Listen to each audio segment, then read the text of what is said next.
Welcome back, everybody, to the Fortune News Podcast. I'm your host, Matthew Couture. This is episode 13. This week's guest is somebody that's a little different than the people we've had on in the past. This week, I sat down with Chris Stroup from Stroup Knives.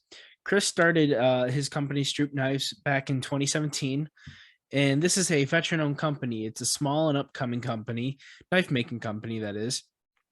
And I came across Chris on Instagram and saw his knives, followed him, and he followed me back and just got to talking, thought he made some really cool stuff. And this is something I didn't know much about. So I figured, why not have him come on in the podcast? And as you will listen on this episode, Chris is a really cool guy. He's got some really good craftsmanship. If you guys go check out his Instagram or the website to either just admire the craft that he does, or actually, if you want to purchase one of the knives, you can on the website. We go over what he just got back from Blade Show. I think that's the name of it.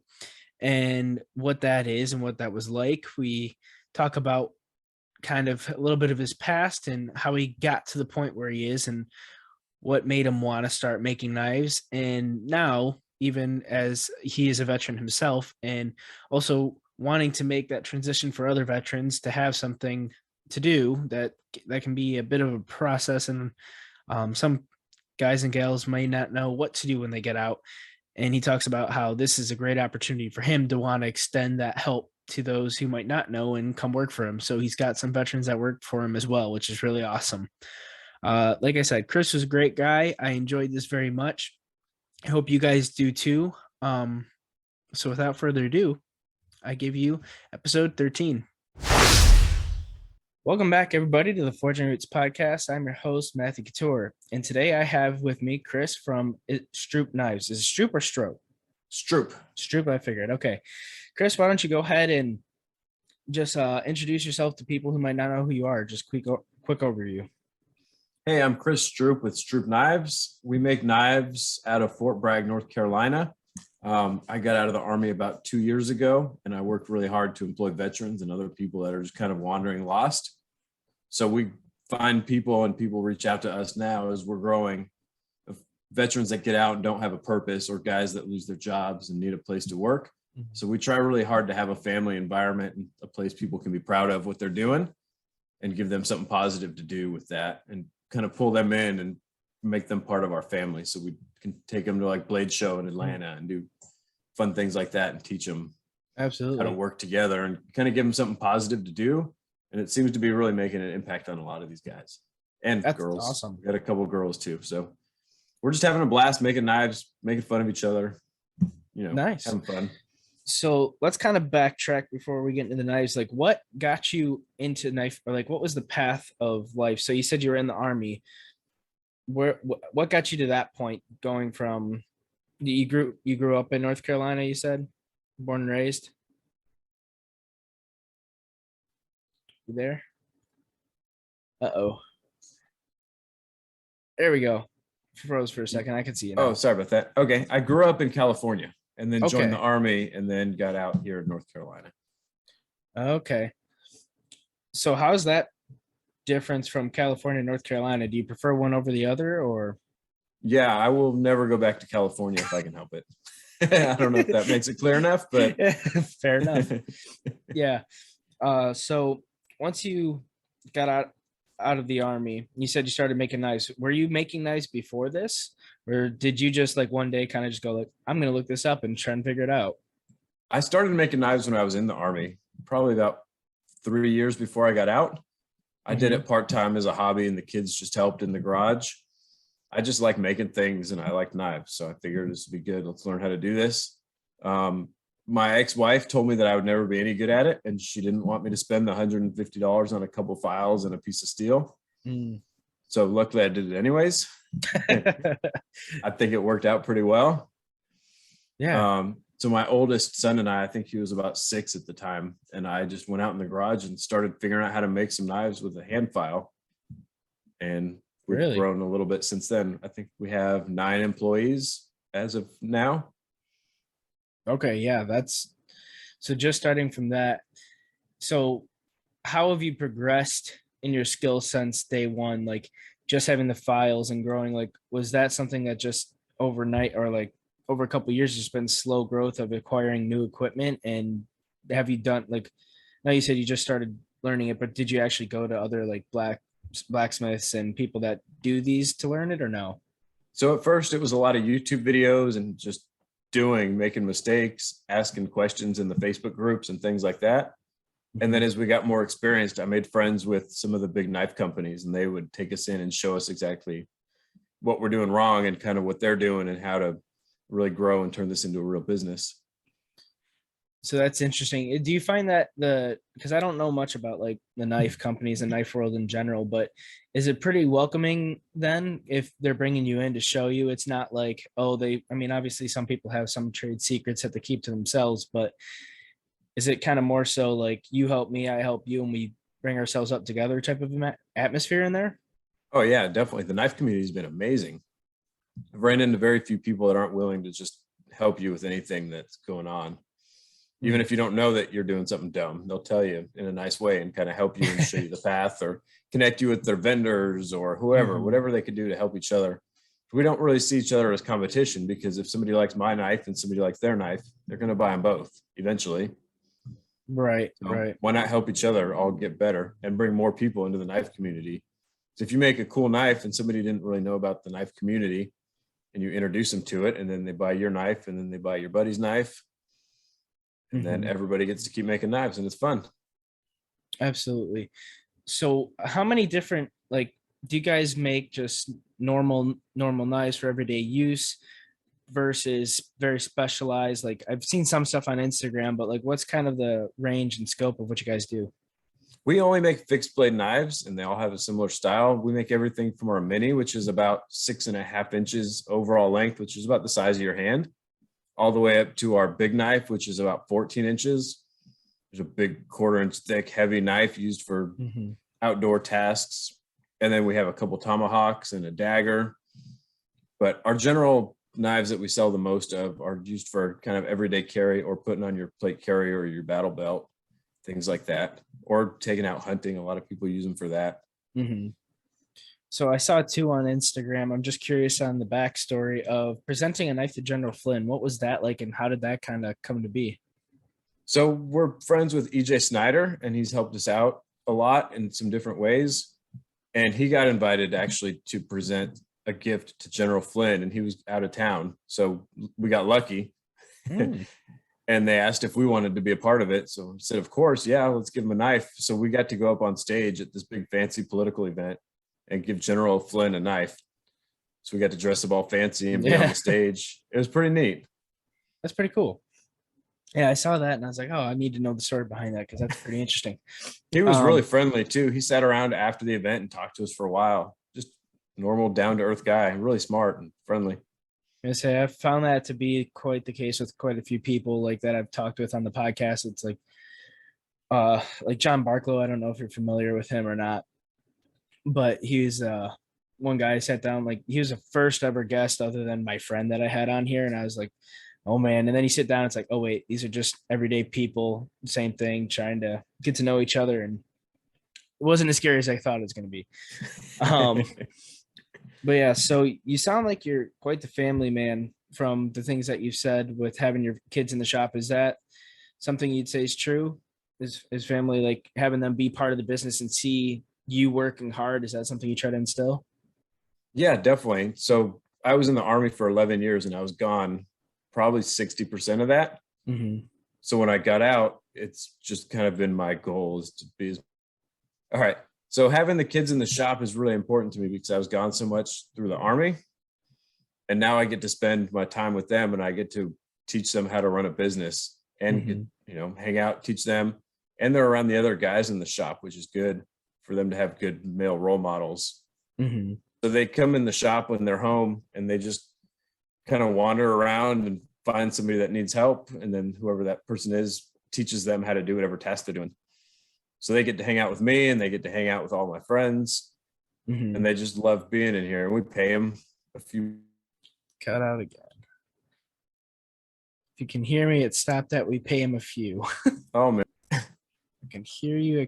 There we go. I can move closer to pretty close to the router, but I can move closer. Okay. Just be portable here. Getting a little shop tour that way. The lights are still on even. Now I'm right by the router. There we go. Move some knives out of the way. Can you hear me better now? I can hear you. Yeah. Okay. Yeah. So you left. Last thing we heard was you pay the kids a few, and then it cut out. Okay. So we get to pay the kids a few dollars, and they're happy as can be, and they're making some money, and we're teaching them what to do with that money. Hey, you can buy some candy or dumb things, and then you have no money, or you can save up for something you really want that you're going to have for a long period of time. Mm-hmm. So they're saving up for a gun or some big things that are important. And then sometimes they save up for something they thought they wanted, and then they buy it and they realize it was dumb and they never use it. So yeah, good life lessons at a young age that way. Yeah, but they're learning. It's cool to see their mindset now. Mm-hmm. Like, hey, we just sold, X amount of thousands of dollars of knives. What should we do with the money? And like, should we go on a vacation or buy a new machine? And oh man, you should buy a new machine because then we'll make more knives, which will lead to better things in the future. Yep. Reinvest back into the company for sure. Yeah. So we're just trying to teach them to think about money as kind of a tool, not just a thing you got to deal with. Yeah, that's super important. That I wish that's something I probably would have had growing up. I mean, I'm fine with money, but having something like that as a kid where you can physically go and work on this product and see that, just getting the beginning of how a business kind of starts to work, that's really cool that you do that. So with the knife making, where did the Instagram page and like the marketing kind of come into play for you guys and figuring that whole thing out? How's that been? Oh man, I have no idea what I'm doing. But it's working. So I'm just going to keep doing it. I'm actually working on making a schedule where I post more regularly and kind of schedule the post out a week or so in advance. Because sometimes life gets overwhelming and it's hard to focus on being consistent. But I just try and make it revolve around who we are. Hey, we're just a bunch of people in a shop that have their own issues, and we're all just humans making knives, having fun. So we try and keep it a way to reflect that and show good quality pictures of our knives as well. Do you ever think, because what's the page? The page is easily over like what, 10K now, or? Yeah, I think we're almost at 14. Is that something you ever thought would be that big? Because that's pretty good accomplishment. Like, did you think that was ever something possible or no? Well, I just didn't really just going for it, let's see where we can go. Okay, cool. Good attitude about it. So you went to Blade Show, you said. What is Blade Show for those who might not know, and then kind of give that experience of what that was like? Blade Show is every year in Atlanta, Georgia. I believe this was the 41st year.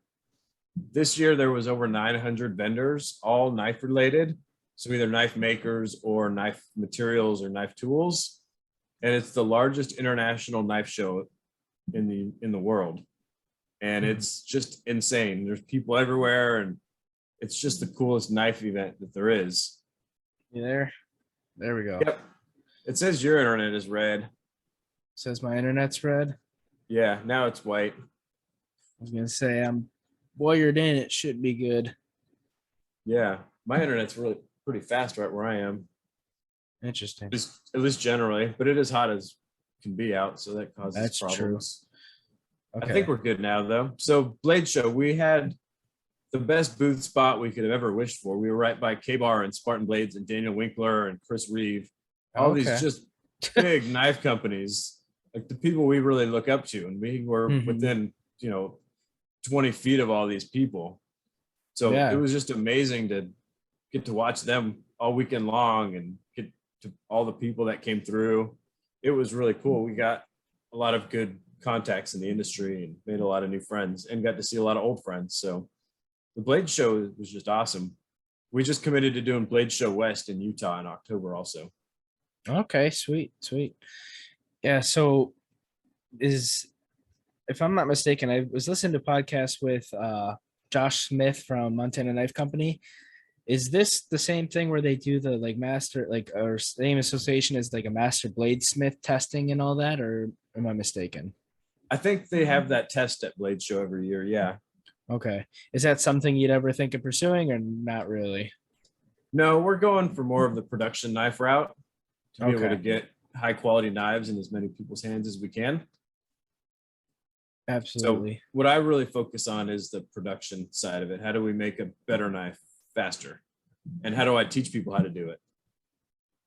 How is that teaching other people? Because it's like, you know what you want and then trying to convey that sometimes. I know as myself as being team lead for my woodworking department, like I know the craft and know what it's supposed to be like, but teaching that to people is always kind of a little bit of a hurdle to get over, I should say. In the last probably 4 months, we've doubled the number of employees, and we're definitely having some growing pains. We've messed up a lot of things lately just in learning and teaching. Yep, it's definitely sometimes a struggle to teach people, but it's worth it in the end. There's definitely hurdles that we messed up about 15 knives today that were almost finished in a kind of a custom knife for a military EOD unit we were making them for. So we had to reorder the handle material and reorder the steel. They were almost done, but it was just somebody that thought they knew what they were doing. He thought he was doing the right thing, and he just ground too much in one spot on the handle, and it just ruined the whole batch of knives. So it's just learning together. So I try my best to be patient. Yeah. Hey, you messed up. You were trying your best. You didn't do this maliciously, so I'm not mad at you. Let's learn from it, and let's not do it again, hopefully. Maybe I just need to start hanging the mistakes up on the wall. And then when we get new people, we just walk them across the wall. Like, this one was from that, and this one was from that. Exactly. There you go. It's definitely trying sometimes, especially when it's your business and somebody messes up thousands of dollars worth of stuff. You're like, man, that's potentially my mortgage payment this month. Exactly. Yeah, that's a whole different ballgame when it's your business, you're trying to grow it, and then at the same time, like you said, it's not malicious intent. Most, it's not like it's going to benefit anybody because now you got to do double the work anyways. But yeah, so with the knives and bringing more people on, was it something from the very beginning that you just said, hey, the people I want to hire are people that are like you said, people that have just got out or haven't really figured out what they're doing as veterans? Is that something you like instilled in you, I want to do right away, or no? Yeah, so I didn't go out on purpose to hire veterans and people that needed a place to belong. It just started happening. We're part of a lot of nonprofit organizations and trying to donate and sponsor the events and do what we can to help the community. So because of those things, we just ended up with a lot of people reaching out to us of, hey, I got a friend that's looking for a job. Or one of our employees, he doesn't work here anymore because he moved and whatever, but he came here because we were donating a knife to his nonprofit. And he said, hey, I don't have a lot to do during the day. Maybe I can just make some knives with you guys. Oh, heck yeah, you can. Let's do this. right. So it's not on purpose. We're doing it more on purpose now, but it just kind of started organically and we're just now cultivating it and it seems to be working. Yeah, it's really awesome to hear you guys doing that. And like one of the companies, obviously Black Rifle Coffee, I'm sure you've heard of them, and what they've done with the veteran community and bringing people in. And for me, I never served anything, but major respect to all of you guys. And I guess I didn't really realize guys getting out that it was a little bit of an issue. It's just something as an everyday civilian you don't think of, and hearing this and seeing what they've done, like, and then hearing smaller companies and then companies like yours that are coming up and trying to do the same thing. That's really awesome. Like that community base that you guys have is something that a lot of people I feel don't. Being in the military, your whole life is your brothers. You wake up early, you do PT with them in the morning, you do whatever your job is throughout the entire day. And then for the guys that live in the barracks, they go home and their neighbors are the guys they were with at work all day long. And then the military controls your life in a lot of ways. Your whole life is the military. You can't do much without the military being involved. So you go from that where you have this huge support system. If you need help with anything, there's 50 people right there helping you and you're helping them. And then the day you get out, the military train is still going 1,000 miles ahead. So it's gone. and you're back here kind of by yourself. Mm-hmm. So we try and provide that for these guys when they get out, that sense of family and, hey, you belong here now. Mm-hmm. It's hard to describe, but it's just a big kind of a cultural shock when you get out. Yeah, absolutely. Because that is a little like, you just, like I said, you just don't think of it from a civilian perspective of, oh crap, like these guys have probably, you get that team atmosphere and you're around these people all the time, and then just stopping completely. Whereas I feel like on the opposite end for us, you're in school, it's individualized, you have your own thing, you do this, and then you go out, and now all of a sudden you're supposed to work with other people and do all these things, and especially just testing. Do you think that working in the military helped you too? Like, because a lot of people bring politics and other crap into life and can't figure out how to mesh well with others, but in the military I feel like you kind of have to put that stuff aside and figure out how to work as a team and just get the job done. Do you think that's something that's played out for you and just in life, figuring that out, or no? I learned a lot in the military. I got to do a lot of cool things, and the people I worked with were amazing. So just learning from them of the, here's the mission. We're going to make it work no matter what it is. And there's always a solution to the problem. Mm-hmm. I think just by being around that, that's kind of our mindset here is there is a solution. Hey, there is what's the problem? Let's clearly define it. And now let's figure out how to solve it. Let's, if this way is not working, let's look at it from a different angle and let's bring everybody together. And there's somebody in here knows how to solve this problem or knows somebody that knows how to solve it. So just by being able to create that environment and being able to solve the problems, I think is a big takeaway. Mm-hmm. I got a lot out of the military. I had a lot of fun. I got hurt a couple times, so I got medically discharged in 2020. Okay. Otherwise, I'd probably still be in because I really liked what I did. Yeah. But I think it was for the best because I was gone all the time, and now I get to be home with my family, and now I get to grow this business and help out the community. So it's working out. Mm-hmm. So how was that kind of coming out in 2020 and then trying to, like, obviously everything that was going on in the world and doing the knives, did that kind of help because people were at home and they were able to see more things, or like on the business end of things, or no, not really? So when I got out, I became a real estate agent for maybe a year, and we saved up a whole bunch of money because I was pretty good at selling houses. And that's as the real estate started tapering off, we started growing the knife business. I just couldn't, real estate was too much. It's stressful. Mm-hmm. It's too many people. You're always on the phone or on the computer. So making knives is mostly relaxing, especially when everything's going smooth. So this is kind of during the pandemic was when all of being a real estate agent and transitioning into knife making happened. It seemed like a lot of people were still buying guns and knives and things like that. So it worked out well it seemed like a good time to start the knife business, especially in a military town when all these guys are still getting paychecks. I think that helped out pretty well because a lot of our retailers at that time were only local to Fort Bragg area. All these guys still had money. Okay. The guaranteed military paycheck. So I think that helped a lot. Right. Well, do you guys have anything in the is there a plan for you going forward in the future? And it looks like you're just in your like shop that you have now. Are you guys growing fast enough to where you're already looking 5-10 years down the road, moving on and doing, like you said, you want to ramp up production and that side of things? What is like your vision for this? If it was an ideal, everything just worked out perfect. So just in the last 3 months, we've already doubled our shop space and we've maxed out the building we're in. It's on my property. It's about 2,000 square feet right now. It's got 4 different rooms. Each has a purpose. Mm-hmm. We're planning on putting a big metal building kind of attached to the side wall and adding on maybe 2 or 3 times the size. We're going to see how the next few months go, but I think we might start planning and getting the foundation poured and electrical ran and things like that here shortly. Right. So that's our plan, is just to add a nice big metal building next door that should last us for years and years and years of growth. Yeah, that's exciting stuff. Let's see here. So with the business and everything that's going on, do you have I noticed on Instagram you do collabs on certain knives. Is with like how does that work when you like collaborate with somebody on the knife and say, hey, you do this part, I'll do this part, and then try and promote that?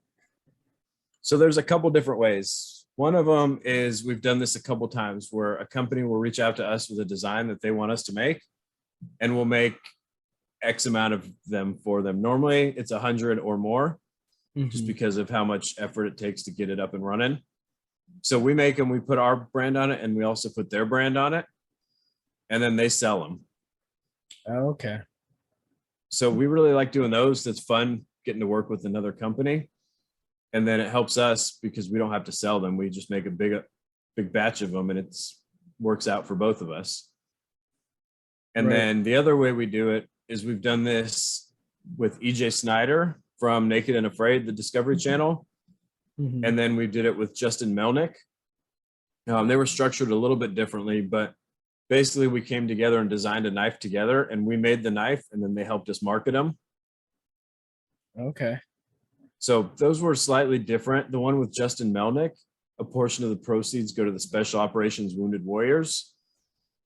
And Mhm. that's our Bravo 5 knife. So I really like selling those ones because then every month I get to write a check to the Wounded Warriors or the Special Operations Wounded Warriors. And then the one with Mhm. EJ Snyder, he helped us design it. And that's our Mountain Predator. It's a big Bowie knife, survival combat knife. It's also about 14 inches long and quarter-inch thick. It's a really cool knife, and it's been reviewed all over YouTube, and it's going to be on the show Naked and Afraid soon. Oh, really? That's pretty sweet. Yeah, That's gotta be exciting. the Bravo 5 knife is going to be carried on the SEAL Team TV show by the lead character this season. They're filming right now. Really? That's Yep. actually really cool. Yeah, So we got some big things coming up. yeah, absolutely. Because I know that's one thing. Like I had never heard of Winkler knives, but then reading Jack Carr's books and Terminalist, and then seeing all that, and now the show's coming out in July, and I was like, oh man, that's pretty cool. And then what was that like? Did you actually get to talk with him at all when you're at Blade Show? I know you said you're close enough. What's that, Daniel Winkler? Yeah. Oh, yeah, we know him pretty well. We've been up to his shop before. Oh, really? Okay. Yeah, we hung out. He's one of the people that's helped mentor me quite a bit.